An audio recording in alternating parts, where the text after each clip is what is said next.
Os mártires eu acredito que sejam gente que deu sangue.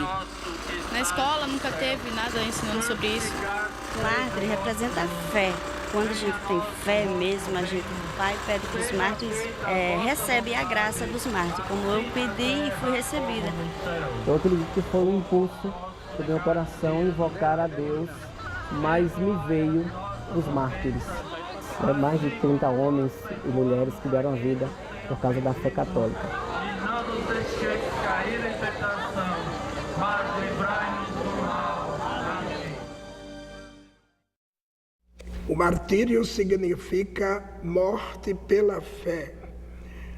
As pessoas que foram vítimas deste massacre que aqui ocorreu, morreram não apenas lutando contra os holandeses ou lutando a favor da volta dos portugueses, portanto seria uma motivação meramente política, mas eles morreram por uma motivação religiosa. Os massacres que ocorreram, que foram 5, Ferreiro Torto, Cunhaú, Uruaçu, Guaraíras e Extremóis, sendo os 2 principais, Cunhaú e Uruaçu, pelo fato de esses massacres se revestirem de um caráter religioso, e também por serem os 2 massacres em que aparecem maiores detalhes escritos na época. Esses massacres ocorrem exatamente nesse momento, num momento político. Então, do ponto de vista externo, a Guerra dos 30 Anos na Europa, que se reflete na América Portuguesa, principalmente na região que hoje nós chamamos Nordeste, que estava ocupada pelos holandeses. Já saíram já combinado tudo da Holanda, né? Aí já trouxeram o general, que era o Jacó Rabi, né? Para ele fazer realmente esses 2 massacres, né? Ficaram mais com os portuguares aqui, né? Porque havia grupos indígenas aliados aos holandeses, como era o caso dos Janduís, no Rio Grande do Norte, e grupos aliados aos portugueses, como era o caso dos potiguares. Então, do mesmo jeito que os portugueses e brasileiros lutavam contra os holandeses, tanto os holandeses como os portugueses e brasileiros usaram os índios nesse confronto. E esse elemento indígena, o tempo todo na história do Rio Grande, ele é o elemento expoliado da sua terra, ele é o elemento explorado, é o elemento que se associa com o batavo, se associa com o holandês. E a historiografia faz questão de destacar o aspecto de selvageria, de barbaridade, que esse nativo lhe é conferido, que é muito acentuado na historiografia oficial.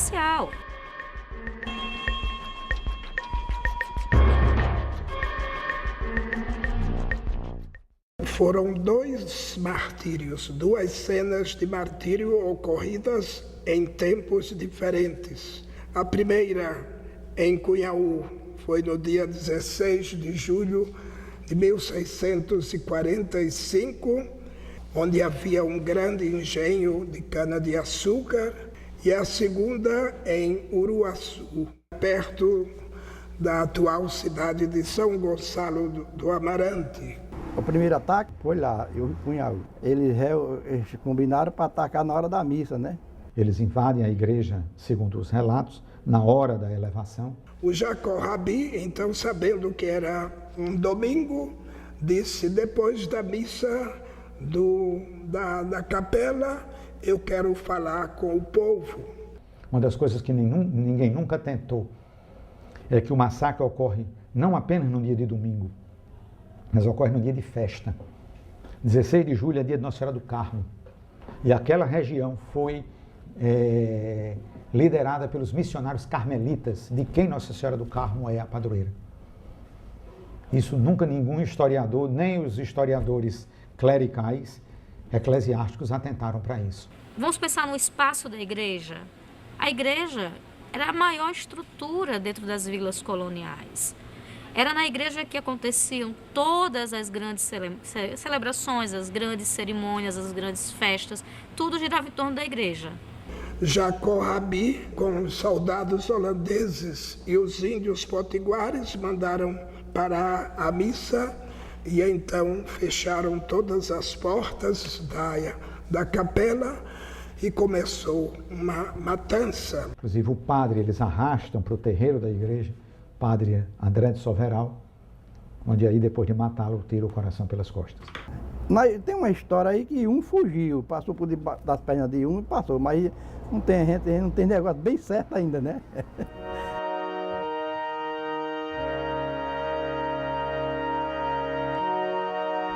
As descrições dos massacres de Uruaçu, que é onde se tem mais descrição, elas são muito cruéis, Se os holandeses atacaram a comunidade de Cunhaú, poderiam atacar também a comunidade de Natal. O Jacó Rabi foi a Natal e conseguiu reunir todo o pessoal e ordenou que todos fossem para um lugar chamado Uruaçu, onde não havia nada, não havia população, não havia povoação. Queriam justamente perpetrar este novo massacre, mortes, e queriam fazê-lo longe da cidade. O massacre de Uruaçu tem uma carta escrita 23 dias depois. O massacre foi 3 de outubro, a carta foi escrita no dia 23 de outubro por Pero Lobo. Curado, ele escreve essa carta aos comandantes da luta para expulsar os holandeses em Pernambuco. Mas a carta descreve algumas cenas, alguns episódios do massacre. Algumas coisas muito cruéis. Em determinado momento, o cara que escreve diz, agora eu não posso mais narrar.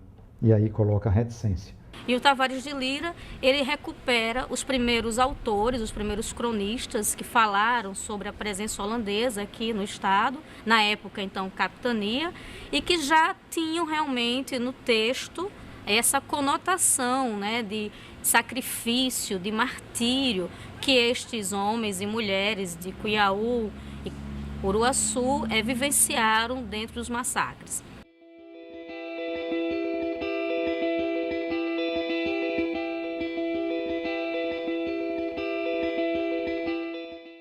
As pessoas que estavam na capela de Cunhaú eram 70 pessoas, como eu falei, e destas 70 pessoas só podemos identificar com nome, com informações mais precisas, o padre André de Soveral e Domingos Carvalho. Então, somando os 28 de Uruaçu com os 2 de Cunhaú, atingimos o número de 30 pessoas que foram identificadas e foram apresentadas ao Vaticano para o reconhecimento do seu martírio. Foi lá para Roma, né? Que foi dia 5 de março de 2000, que o Papa beatificou ele. Aí eu fiquei sabendo das pessoas que foram, e as histórias a gente ouvia contar, né? Eu fiquei com muita fé. O processo de beatificação dos mártires é tudo realmente muito voltado para essa ideia mesmo de política. É a política de construção dos discursos, é a política de conferir novos sentidos, novos significados. E é essa realmente a função dessas figuras, né, que querem ser associadas aos mártires, tanto de Cunhaú quanto de Uruaçu.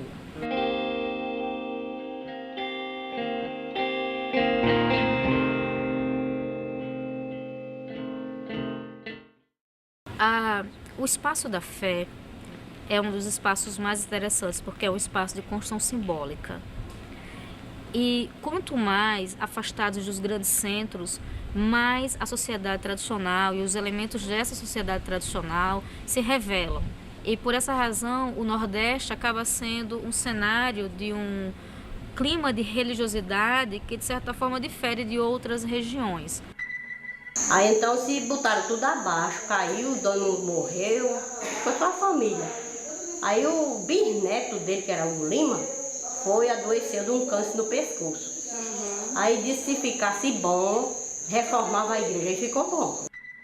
A minha graça cansada foi ter minha filha nasceu de 6 meses, estava na UTI, 2 meses de vida, muito mal. Assim, a gente pediu uma graça a Jesus, aos mártires, se ela conseguisse andar, eu ia com ela em pezinhas até lá, mais ela de braço. Na hora do pedido que eu fiz aos mártires, eu pedi que salvasse meu filho, que ele não nascesse de 6 meses, né, mas atingisse os 9 meses. E eu pedi aos mártires que, se eles ajudassem, intercedessem pela vida dele, eu levaria ele para batizar no Santuário dos Mártires e levaria ele com a fita vermelha no braço, sinal do martírio, né? Sinal dos mártires.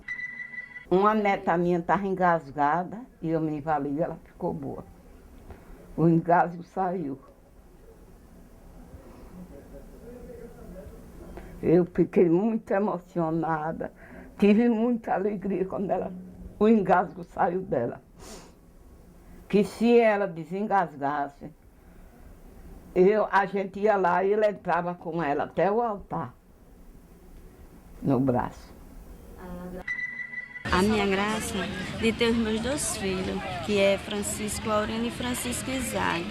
Para mim, eles foram 2 graças, tá entendendo? Porque eles foram... Eu sofri muito da gravidez de todos os 2.